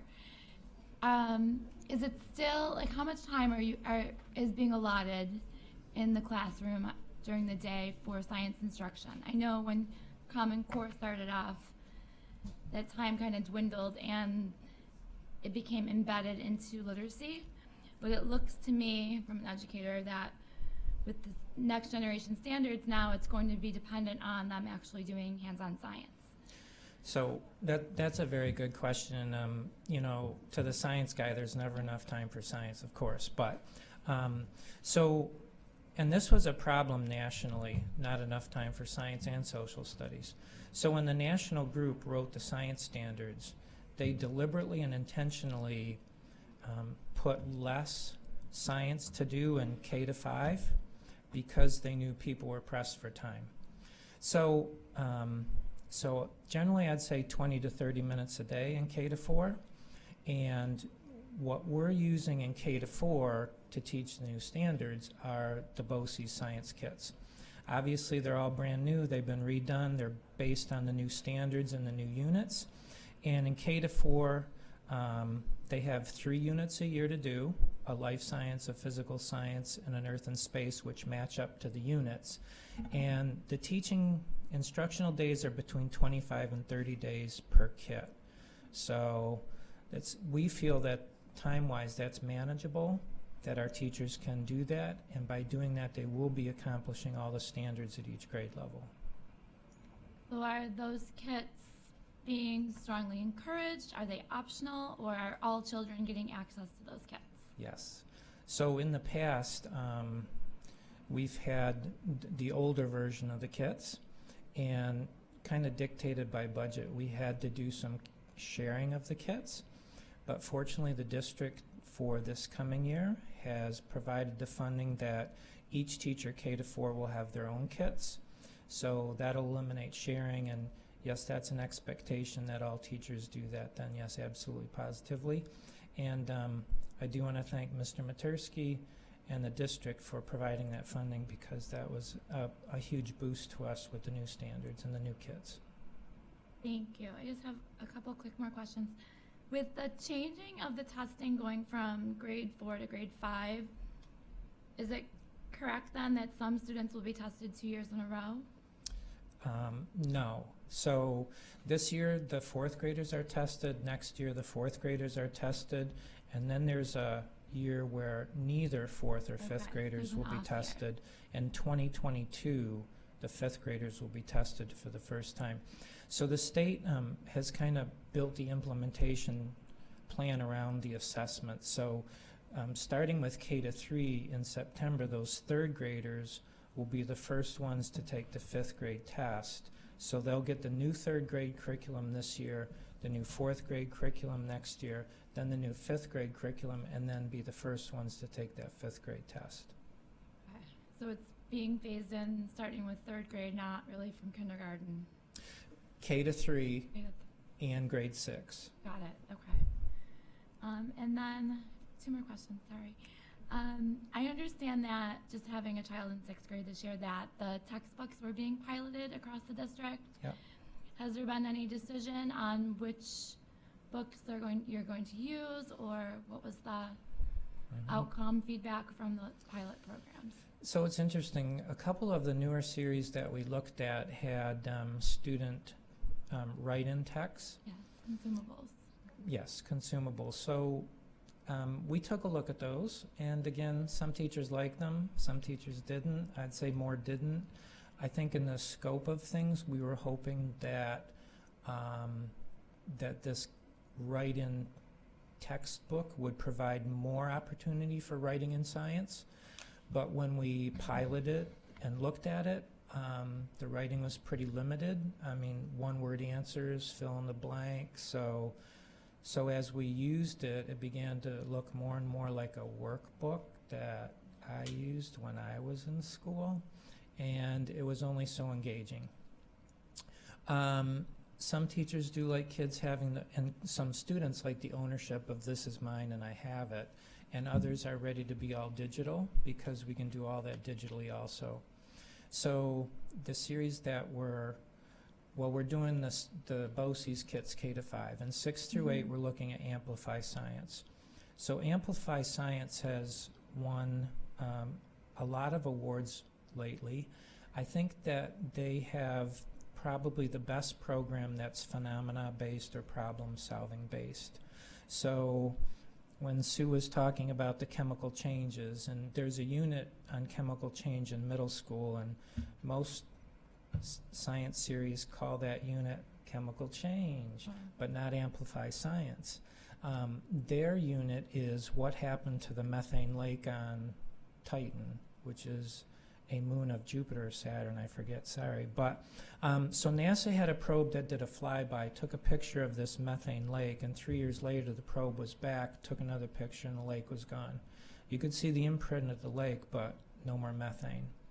So the chemical change unit starts with that storyline or engaging phenomena or story for students. And then students are going to look at the chemical change through that lens. So many of the teachers in the district and I have looked at the Amplify Science series, really like it. So that's the direction we're moving forward with in 6th through 8th grade. Thank you so much for answering all my questions. My last question is regarding preparing students for the Regents exams. Yes. With all of the exams changing to correlate with the new standards, how are teachers knowing exactly what's going to be covered on the exam? That's a good question. So New York State has not released any sample questions yet. They're telling us things are going to change, but they haven't said how. We've looked at some other states that have some of the newer assessment type questions, like California and Kentucky. So we're looking at those examples, but we're kind of waiting for the state to give us some direction on those. I think some of the things they have said with the new Regents exams are going to be more critical thinking and application based and more writing based. So I think in the activities that we do right from K all the way up, the problem solving, the critical thinking, more literacy in writing, I think we're going to be building the skills in the students that they'll need to do well on the new Regents exams. But time will tell a little bit with that, because it's going to be, we'll have to wait to see what the first set of exams look like. That's correct, yes. And they are supposed to give us sample questions beforehand too, and model questions of what they anticipate them to look like. To your knowledge, have any Williamsville teachers been asked to help write questions for the New York State exam? Not yet, no. Okay. Just checking. Thank you so much. Thank you. More questions? Mrs. Van Cise? I do. So I really like the next gen learning standards. I think the transition plan is much better than what we saw with Common Core. And I think that it really will focus on applied knowledge of students and their analytical thinking skills. I'm happy to hear that the district is already looking at the funding, because I know that with the next gen, it's a lot of supplies and a lot of materials that teachers have to have for the students. So that's good to know, and you addressed the funding already. Really for, I guess, the teachers, just your input on if you feel confident that you have a plan to support the transition while still knowing that New York State assessments in Regents will not be rolled out yet. So you're supposed to be working on this project-based, hands-on transitioning, but yet our New York State assessments and our Regents will not be changing for years to come. Do you feel that's a struggle, or do you feel confident that you have a plan that will still be able to meet both? Just from the middle school point of view, not a problem. I'm very confident in the sense of, you know, the current 8th grade test is going to have a data table and then questions, can the students interpret the data table? They've been doing that for years. Now they just have a different project built around it. So it's the skills, the scientific thinking, that shouldn't be an issue. The current exam says there's going to be a question about ecological succession, and the students students need to see a diagram and say, that's ecological succession. So, if I'm not gonna be teaching that specific vocabulary word anymore, then that one question might be an issue, but from what I'm gathering, that shouldn't be too much of a problem. And as, you know, as the new test is developed, I think it's gonna be fine. You know, this transition time, I think will be fine. So one of the differences I see is that often on the Regents exam, it actually gives a diagram of ecological succession, and it asks a question, what is it? And the kid A, B, C, D picks ecological succession. So in the future, I kind of anticipate, yep, that's ecological succession, but now tell me how it happened, or tell me some ramifications, or what's going to happen to the maple tree in the diagram. So I think it's going to be more analytical in applying what they know rather than just a vocabulary word. And actually that phase in through the years from 2019 to 2024, the state is actually kind of not having teachers start the new standards before the new exam, so that to alleviate that problem of, well, the current Regents teaches the old curriculum, so we need to do that until the new standards and the new assessments ready. And for chemistry, that's like 2023. Thank you. Bornstein. Thank you. That was a great presentation. I appreciate that, and Thank thanks you. to the three of you as well. Yeah. So I'm particularly interested in left brain, right brain activities or connections, and Ms. Merlino's suggestion, or what you showed us, is how the student had created artwork through the curriculum. I was wondering if that's student-driven or if that's encouraged by you in the classroom to have them be creative in their activities, even in science. I was just really involved in that workshop that I went to about plastic pollution. It really changed my life, and they offered this contest. Yes. You want to involve artwork in the science classroom. You want to touch on a lot of different abilities that kids have. And I didn't even know that this student was an artist before she just walked in. I told her how to make the canvas out of the plastic bags, and the assignment was, let's do something to educate and bring awareness. And she brought this in folded up in her book bag, and I was like, wow, let's really get this shown. So it's that, it is bringing in the different interests. Yes. Is it part of our curriculum? I don't think it's in print. Is it anywhere in the standards that we want to have kids being interdisciplinary? I think it is, definitely. So I have a graphic that I share with teachers too.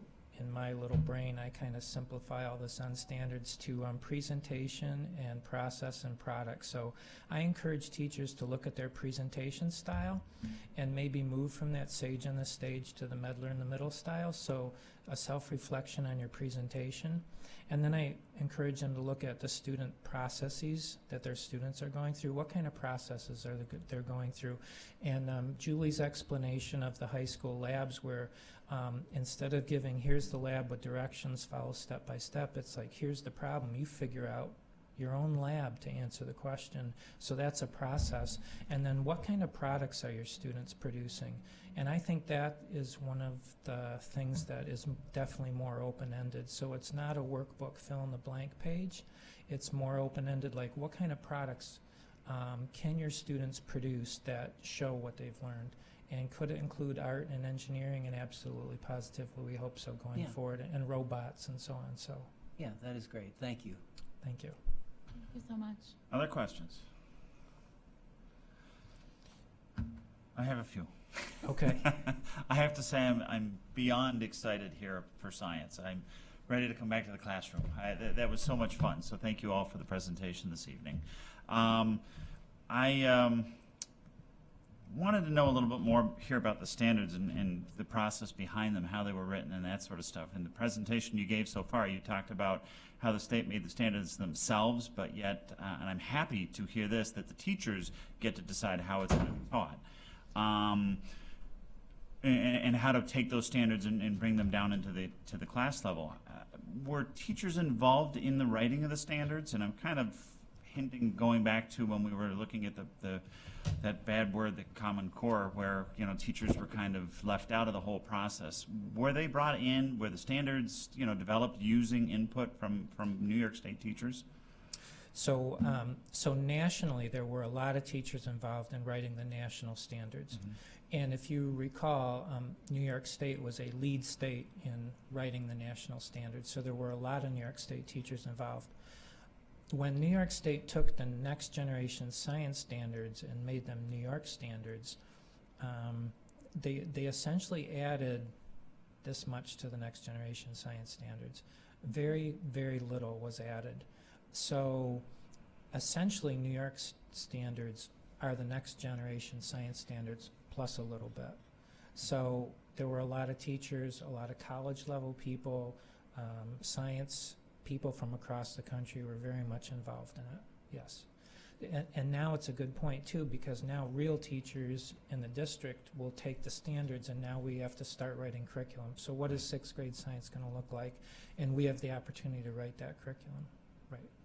That's the part that I'm excited about.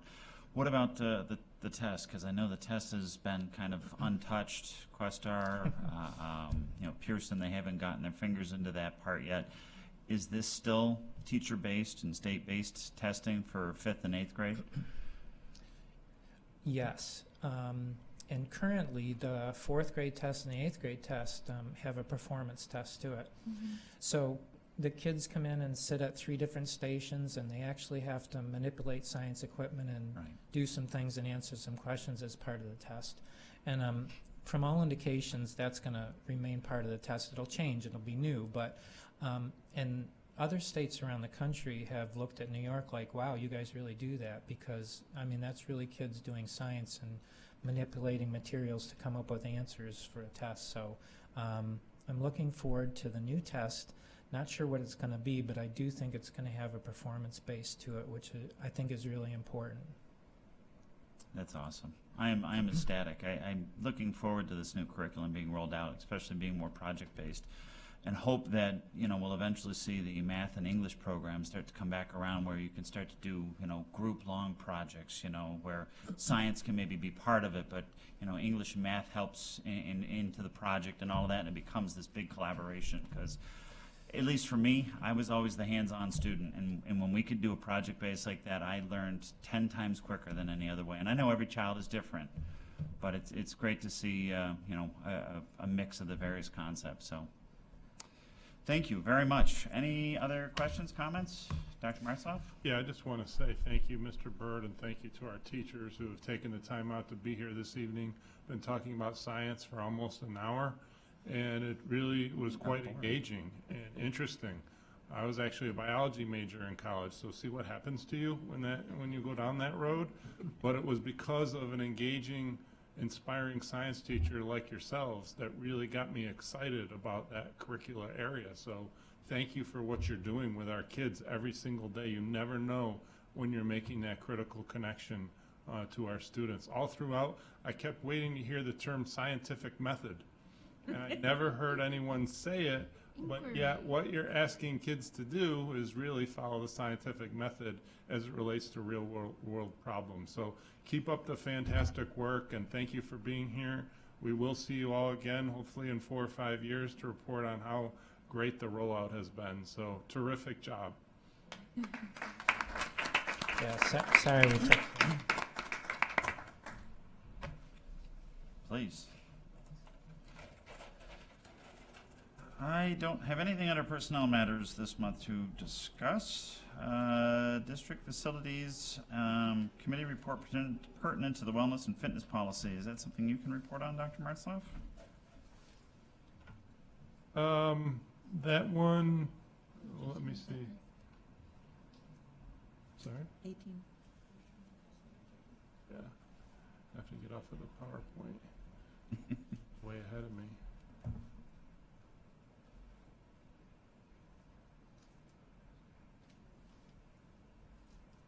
Yes, Mr. Matursky, would you like to share some information about this, please? Certainly, Dr. Martzloff.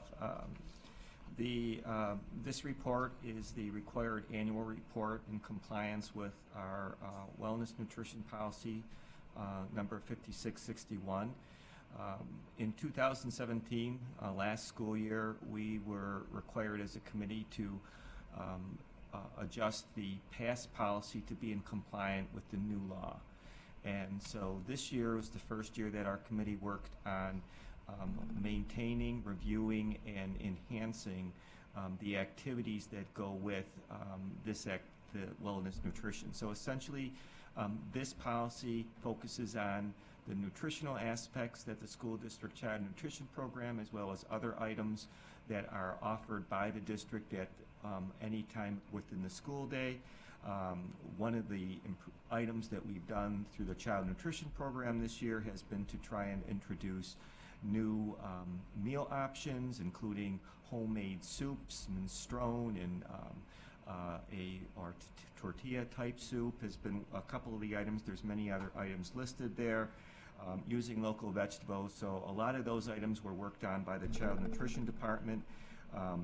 Also, there's a major part of a physical education part of this program, and in that, we again go back to our schools and our PE program, and we look for enhancing what we're doing. Family fun nights are things that we do as far as the schools that have 5K runs and items like that. So all of that is documented in this policy. It then requires us to provide information and document what we do, and this is done through this report. And at year end, this report is then shared with our community via being put in newsletters, flyers, and posted on our website. So essentially, this is the culmination of our committee meetings, which are made up of a number of principals, administrators throughout our district who are part of the program here that we use to sustain the policy and make sure we're in compliance with what the state requires us. So essentially, again, it's a year-end report, and I'm happy to say that we were in full compliance with the policy for this year. Questions, comments? Okay, let's move on to the annual energy conservation report. Mr. Matursky? This is again another annual report, and I'm happy to say that we had another good year in energy. The electricity usage that we had, the costs in both electricity and in natural gas were quite stable this year. Electricity usage was down a bit. Our natural gas usage was up a little bit, and that was principally due to the fact that when we had some cold winter weekends, we chose to keep our boiler systems in the buildings operating. Normally, we have an automatic program just like we do for our home thermostats that at night it goes back down, and in a normal programming it would go down to 55 degrees. We made the decision to keep those up at building temperature occupancy type temperatures, so we wouldn't have freeze-ups and we wouldn't have any issues with not being able to have school the next day. So essentially, we had energy savings this year, and we're also looking forward to moving forward with the New York Power Authority project, which is an energy reduction program that more will be forthcoming in the next meeting on some resolutions that will be part of that. But what that will essentially do is replace all of the lighting in the district, almost all of the lighting, I should say, with LED, which is going to lower again our usage, and that will save us a tremendous amount of money in the future. And the other major thing that I wrote in this update is we have been actively using a real-time monitoring program, and we're going to be transitioning away from that because that was a paid program to a free program through the New York Power Authority, and that's part of the new project that will be coming online hopefully in the next school year. Comments, questions? Mr. Bornstein? I'm just wondering if there's any plans maybe on the horizon to start converting the district's vehicles to either hybrid or all electric, and if there are any plans to start installing electric charger stations on school property. A couple years ago, we did look at the availability of those type of vehicles on state contract pricing. They were still quite high price compared to the other vehicles. We are looking at it. As a matter of fact, this year we did run a pilot program on purchasing some electric instead of gas, small grounds equipment such as trimmers and the leaf blowers that are used, and we're looking to see how well that's going to work. So we are looking at it, but there's no immediate plans until it becomes a proven technology for us. Right. And that's prudent, but it seems to me that there is a tipping point coming, and electric vehicles in particular are going to be more ubiquitous. And so perhaps we should be looking at preparing for that sometime in the next even 5 years or sooner, where we're prepared to start offering charging stations and even purchasing electric vehicles in bulk. Yeah, we can do that. Thank you. I had a question regarding the heating and the setback of the 55 degrees. I did not come with any evidence or anything, so I'm going to concede to you and how you're going to answer this. But it's always been my understanding from the utilities that they suggest typically not to change your thermostat more than 3 to 5 degrees during the winter and the heating months and that sort of stuff. So I guess my question becomes, and I think the evidence that I saw in the report, budgetary-wise, kind of disproves my thinking, so maybe you can comment to that, but that it costs us less money to roll back the heat to 55, and then so my question becomes, are we really saving a lot of money, and then how long does it take to heat the schools come Monday morning? Well, normally our boiler systems are set up a little bit differently than your home furnace, so that's one aspect to it. To heat the building up to what we would call regular occupancy temperature, which is a minimum of 68 degrees, that's what we consider that temperature, is about an hour and a half to about 2 hours. So that's normally what it takes to put it up. Now, if the temperature is closer to 0, it's going to take a little longer. But on an average winter night where it's around 20, 25 degrees, that's what it takes to reheat it up. And so when our custodians come in, and they normally come in about 6 o'clock in the morning, and our facility staff come in, the first thing they do is they look at the computer programs to look at the temperatures in every building. So they're looking to see if the boilers have gone on, and if they have not, they send a mechanic to find out what's going on. So I would say, in answer to your question, we have found savings. I think it's a little bit different due to the fact that it's a different type of heating system, and our boilers, which are all relatively new, speaking for that, are high efficiency, so that helps heat this building up quicker. Okay, thank you. Can I just put one more thing on your radar and onto the record as well? I focused on electric and hybrid vehicles, but that's not to say that we shouldn't be looking at grant opportunities for renewable energy sources. We're seeing the state putting wind turbines at every toll plaza to generate electricity for those toll plazas, and solar is certainly something that is happening pretty big here in the Buffalo area. So maybe there's an opportunity to look at ways that the state or the federal government can help us get there on all renewable sources. Thank you. Any other questions? Thank you. Nothing under special needs and student activities. Committee of the Whole. Does anybody have anything to share under the Committee of the Whole? Just real quick, actually, just to follow up on Eric's comment, I believe NYSERDA has some grant opportunities for like clean community grants. I think the town of Amherst and a few other municipalities took advantage of it. I don't know if there's an opportunity for the Williamsville Central School District, but it'd be interesting to look into it. Thank you. Committee of the Whole. I know Mr. Mecca is absent tonight, so I will pitch his request that he was going to bring up in Committee of the Whole. He was going to ask and put on the table here the idea of using I believe it was the NISBA self-board evaluations for the community and put them out for the government students to fill out on a regular basis after our meetings. I had kind of talked to him offline a little bit on the side about maybe expanding that and maybe just making a regular practice of putting these surveys out on the table for anybody in the general public at any of our given meetings to potentially fill out and put into an anonymous box or something like that on their way out the room. That way we can kind of gauge feedback from the community as to what they think and how they think the board is operating. I know next month we will start to dive into the board self-eval, and we'll use the board not board docs, the Super Eval has a module for board evaluation that we will dive into for the first time and start working that out. But I did just want to throw that on the table for discussion, if there was any comment or thought on that.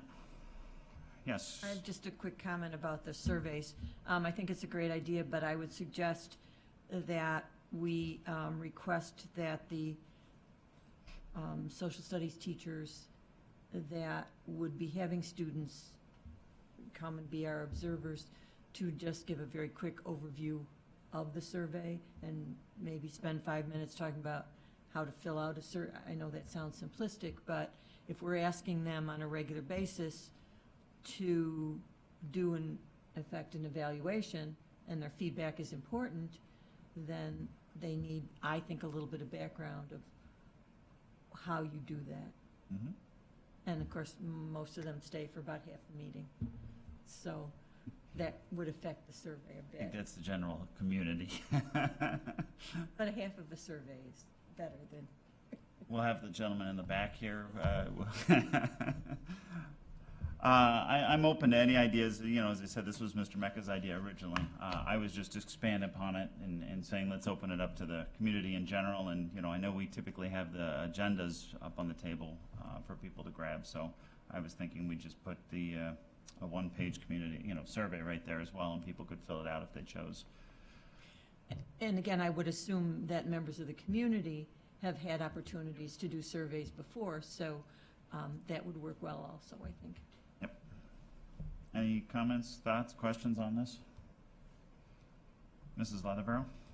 I'm not shooting down this idea. I just think that more thought would need to go into it, more planning, including members of our district leadership team and the superintendent, our clerk, because it's not just as simple as throwing something on a table. You have to think about then who is picking it up, who is using the resources to do something with that data, and if it's a human resource that's doing that, what are they being pulled away from?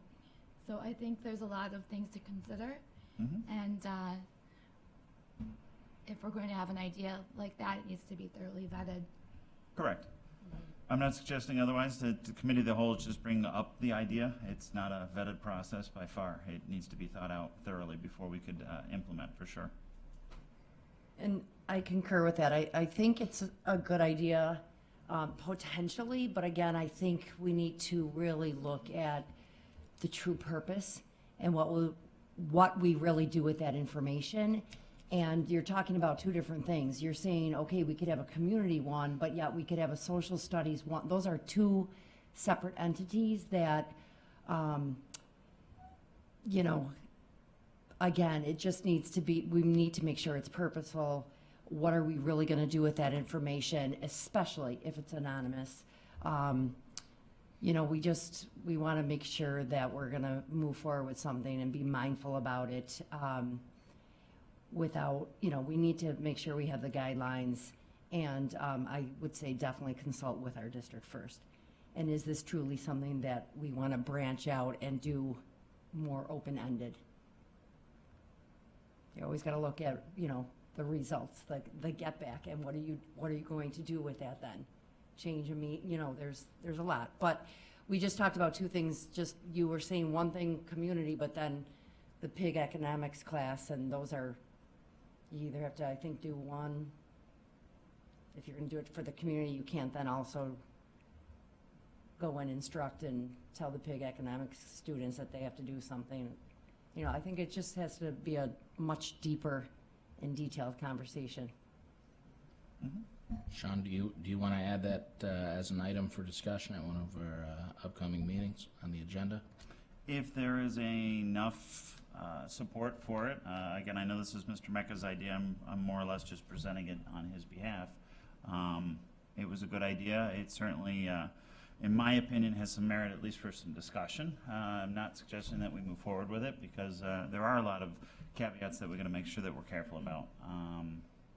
But I'm perfectly fine with putting it on an agenda and discussing it a little more in depth in the future if there's enough majority here that would like to at least to pursue that concept.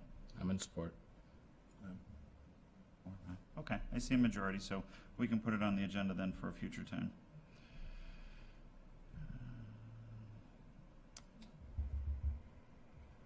Okay, any other committee of the whole?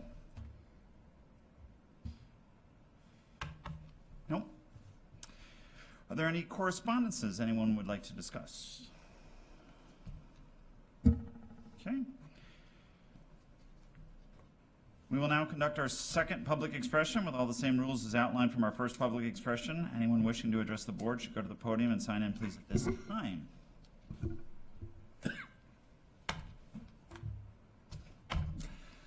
Would someone like to make a motion to adjourn into executive session to continue discussion regarding employment matters relating to particular persons, negotiations with the assistant superintendents, superintendent evaluation, and proposed sale of district property? Mrs. Leatherborough, is there a second? Dr. Benader, all in favor? Motion carries unanimously.